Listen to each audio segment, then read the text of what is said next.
Hello friends, நீங்களும் எங்கள் சேனலில் விளம்பரம் செய்யணும்னு ஆசைப்பட்டீங்கன்னா இந்த நம்பருக்கு காண்டாக்ட் பண்ணுங்கள். இப்போ நம்ம பார்த்துட்ருக்குற இந்த ஹவுஸ் வந்து எங்கே லொக்கேட்டாக இருக்குதுன்னா, ஈரோடு மாவட்டம் கவுந்தப்பாடியில் பைபாஸ்லேருந்து ஒரு 300 மீட்டர் டிஸ்டன்ஸில் கட் ரோடு பேஸ்லேயே வந்துட்டு இந்த ஹவுஸ் வந்துட்டு சேல்க்கு அவைலபிளாக இருக்கு. பார்க்கிங் வசதியோடு இருக்குது. இது ஒரு இண்டிவிஜுவல் ஹவுஸ். இந்த வீடு வந்துட்டு இப்போ ரெடி டு ஆக்குபைக்கு அவைலபிளாக இருக்குது. இந்த ஹவுஸோட ப்ரைஸ் என்ன சொல்கிறாங்கன்னா 25 லட்சம் சொல்கிறாங்க. இந்த வீட்டை பற்றின டீட்டெயில் நான் டிஸ்கிரிப்ஷனில் ஆட் பண்ணியிருக்கேன்.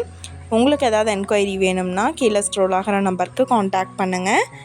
நீங்கள் சப்போஸ் இந்த சேனல் பார்த்துட்டு இந்த வீட்டுக்கு அப்ரோச் பண்ணுற மாதிரி இருந்துச்சுன்னா டாக்குமெண்ட்ஸ் எல்லாம் கிளியராக இருக்கான்னு செக் பண்ணிக்கோங்க. இந்த வீடியோ உங்களுக்கு பிடிச்சிருந்தால் லைக் பண்ணுங்கள், ஷேர் பண்ணுங்கள், சப்ஸ்கிரைப் பண்ணுங்கள், பக்கத்தில் இருக்கிற பெல் ஐக்கானை கிளிக் பண்ணுங்கள். மீண்டும் இதே மாதிரி வேறொரு நல்ல வீடியோவோட நாளைக்கு உங்களை மீட் பண்ணுறேன். Thank you viewers.